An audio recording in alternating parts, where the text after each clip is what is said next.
Assalamualaikum Sobat Football United, ringan amatiran ala gua. Putih semua, musim dingin dengan salju. Situasi yang gua alami dalam berapa ya? Terakhir kali salju kayak begini nih, kalau nggak salah 3-4 tahun yang lalu. Sekitar waktu tahap awal selesainya COVID. Jadi buat yang berpendapat global warming itu situasi mitos, gue sih beranggapan ya ada pengaruhnya ya, jelas. Dan salju memang terlihat menarik gitu, karena ya semuanya putih, dan ya menjadi pengalaman yang berbeda. Cuman kalau menurut gue, setelahnya ini yang akan buat sulit karena semuanya licin.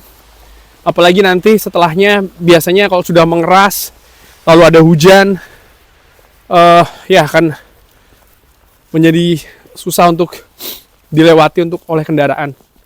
Dan ini menjadi sebuah tantangan sih menurut gue. Oke, gue tidak ingin terlalu membahas salju, tapi Ruben Amorim ya dipecat oleh Manchester United.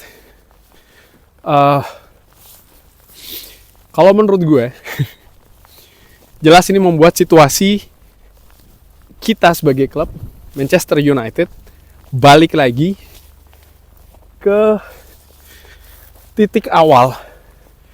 Karena kalau kita berbicara terkait dengan misalnya pelatih atau manajer, jadi sosok yang sangat penting sekali untuk menentukan, salah satu sosok yang penting untuk menentukan kesuksesan klub. Dan saat ini Manchester United harus memulai lagi dari awal. Ada banyak pertanyaan, misalnya sudah mulai kan diperbincangkan siapa yang akan menjabat posisi ini selanjutnya.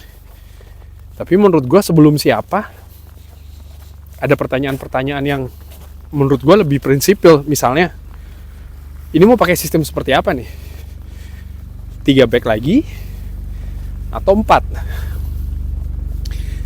Kenapa demikian? 3 back. Proses rekrutmennya sudah dilakukan. Proses rekrutmen bukan hanya mendatangkan pemain ya, tapi juga bagaimana melepas pemain. Proses melepas dengan pinjaman misalnya, dan pemain yang sudah dilepas, target yang ditetapkan, pemain-pemain yang akan diincar. Menurut gue memang karena sistem 3 back ya kan. Dan ini nanti siapa nih yang baru, sistemnya akan seperti apa? Atau balik lagi ke 4 back? Kalau balik lagi ke 4 back, bagaimana skuad yang saat ini sudah ada? Karena pasti akan ada situasi yang harus diadaptasi lagi. Misalnya nih, bagaimana Bumo dan Kunya direkrut. Ini kan dalam rangka menurut gue yang memperkuat lini serang dengan sistem 3 back. Bagaimana misalnya seorang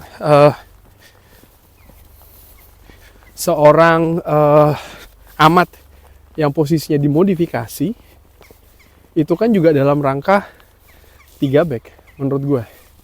Dan ketika 3 back ini dibalikan lagi menjadi 4 gitu ya, mereka ini difungsinya akan seperti apa? Hal seperti itu menurut gue juga penting untuk didefinisikan dulu. Oleh siapa? Ini dia Sobat Football United, oleh manajemen Manchester United ya, yang berperan besar dalam pemecatan Ruben Amorim. Salah siapa? Ruben Amorim salah? Atau manajemen? Ya, Ruben Amorim rekornya di Manchester United tidak bagus. Itu faktanya.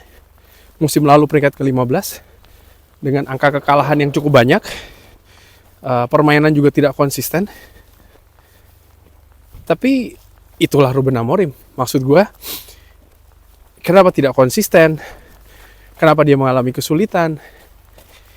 Karena prinsip dia salah satu turunannya adalah formasi misalnya, yang sering sekali dikatakan dia keras kepala ya kan, tidak mau beradaptasi, tidak fleksibel. Tapi di sisi lain, ya itulah Ruben Amorim, dimana ketika manajemen Manchester United memutuskan untuk mendatangkan Ruben Amorim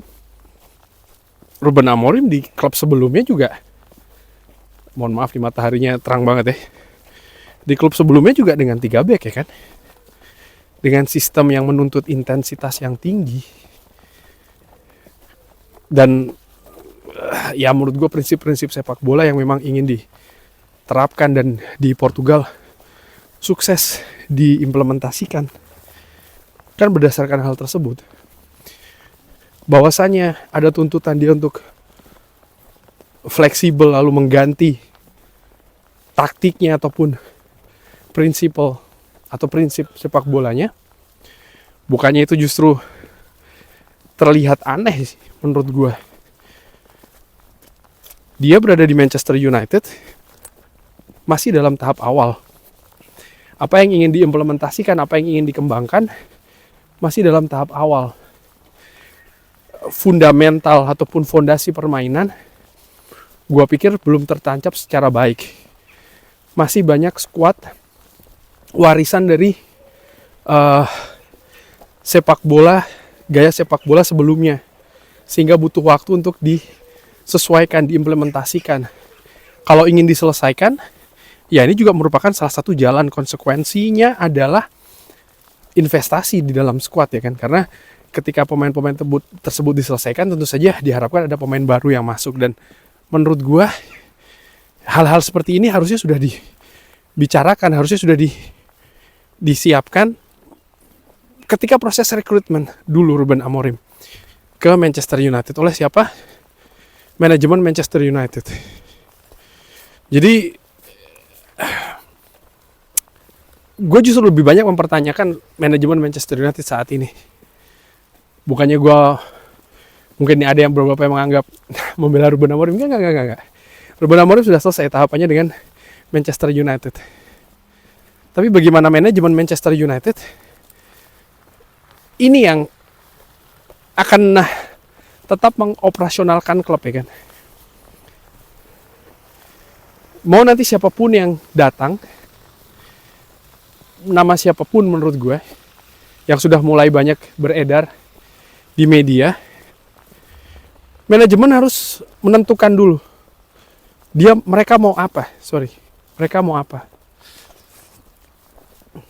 Karena kalau gue perpanjang sedikit, by the way di ngobrol live sudah sempat gue bahas juga, gue singgung juga, bahwa setahun yang lalu di bulan Oktober tahun 2024 manajemen memutuskan untuk memecat Erik ten Hag setelah mereka perpanjang sebelumnya ya kan.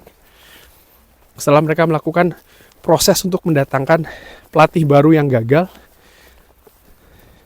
sehingga akhirnya mereka balik kanan ke ke Erik ten Hag lagi, bahkan sampai nyamperin ketika Erik ten Hag sedang liburan, diberikan perpanjangan kontrak. Tapi hanya setelah beberapa bulan setelahnya dipecat. Lalu kita juga tahu Dan Ashworth, sporting director yang prosesnya sangat rumit itu, didatangkan dari Newcastle dengan negosiasi yang berbelit-belit, kurang dari setengah tahun. Ya kalau tidak salah kurang dari setengah tahun ya, mereka selesaikan. Mereka justru lebih memilih untuk membayar kompensasi. Dan sekarang dengan Ruben Amorim sama juga, belum menjalani satu musim penuh. Karena musim lalu menurut gue, kalau disinggung dikatakan bahwa ya musim lalu Manchester United finish ke peringkat 15. Ruben Amorim tidak ingin datang di musim lalu. Itu jelas ya, dibahas di berbagai wawancara. Dia ingin datang di akhir musim, tapi justru manajemen Manchester United yang memaksa dan bahkan berani membayar kompensasi lebih tinggi ke Sporting supaya Ruben Amorim datang di musim lalu. Lalu Manchester United yang finish di peringkat ke-15, menurut gue bisa jadi salah, tapi yang gue lihat, memang musim lalu Manchester United dengan keadaan yang sudah diprediksi oleh manajemen Manchester United, nampaknya ada komunikasi atau instruksi bahkan untuk melepas liga. Mereka tidak mungkin finish di posisi yang lebih tinggi lagi, sehingga bisa dilihat dari berbagai komposisi di liga, mereka nampak melepas ya. Konsentrasinya nampak lebih di Europa League yang pada akhirnya juga mereka gagal dapatkan. Jadi ada situasi yang salah perhitungan.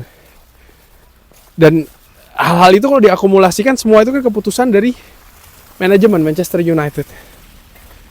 Dan menurut gue, disitulah yang menjadi tanda tanya besar gue sebenarnya. Manajemen Manchester United, apakah mereka betul-betul capable, apakah mereka betul-betul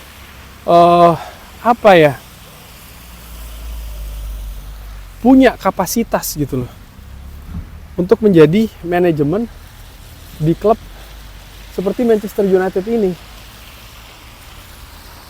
Karena ya kalau sampai terjadi pemecatan seperti ini, gue pikir ada kesalahan keputusan ya kan, yang ingin mereka perbaiki dengan cara melakukan pemecatan. Dan ini kan sudah berlangsung setidaknya ya, dari yang terjadi 3 kali dalam kurun waktu berapa tahun? Nggak sampai 1,5 tahun loh. Jadi tanda tanya besar gue justru ada pada manajemen Manchester United. Mereka harus mendefinisikan dulu, mereka harus menentukan dulu apa sebenarnya yang ingin mereka bangun di Manchester United. Sebelum nanti bergulir ke nama-nama calon gitu ya. Karena tanpa definisi yang jelas,